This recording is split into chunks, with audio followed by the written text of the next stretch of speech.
আসসালামু আলাইকুম ওরহমতুল্লাহ। প্রিয় বন্ধুরা, এশার নামাজের পর থেকে শেষ রাতের আগ পর্যন্ত যে কোনো সময় বেতরের নামাজ পড়া যায়। বেতরের নামাজ পড়ার সময় তৃতীয় বা শেষ রাকাতে রুকুতে যাওয়ার আগে দোয়ায়ে কুনুত পড়তে হয়। দোয়ায়ে কুনুতে রয়েছে গভীর রাতে আল্লাহর সঙ্গে বান্দার একান্ত আলাপ।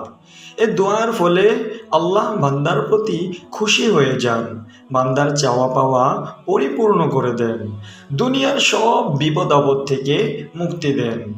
রাসূলুল্লাহ সাল্লাল্লাহু আলাইহি ওয়াসাল্লাম বেতেরের নামাজ পড়তেন। বেতেরের নামাজ পড়ার জন্য স্ত্রীকেও মাঝে মধ্যে জাগিয়ে তুলতেন তিনি। প্রথম রাকাতে সূরা আ'লা, দ্বিতীয় রাকাতে সূরা কাফিরুন এবং তৃতীয় রাকাতে সূরা ইখলাস পড়তেন তিনি। কখনো কখনো সূরা ফালাক ও সূরা নাস পড়তেন। সহিহ বুখারী শরীফের এই হাদিসটি 512 এবং 997 নম্বর মুসলিম শরীফের হাদিস।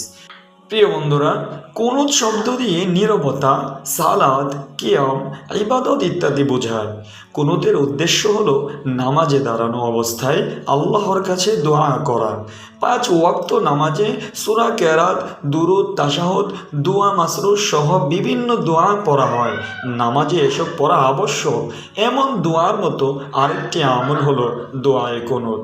দোয়ায়ে কুনুতটি মুখস্থ করার চেষ্টা করব এবং অবশ্যই এই আমলটি করব।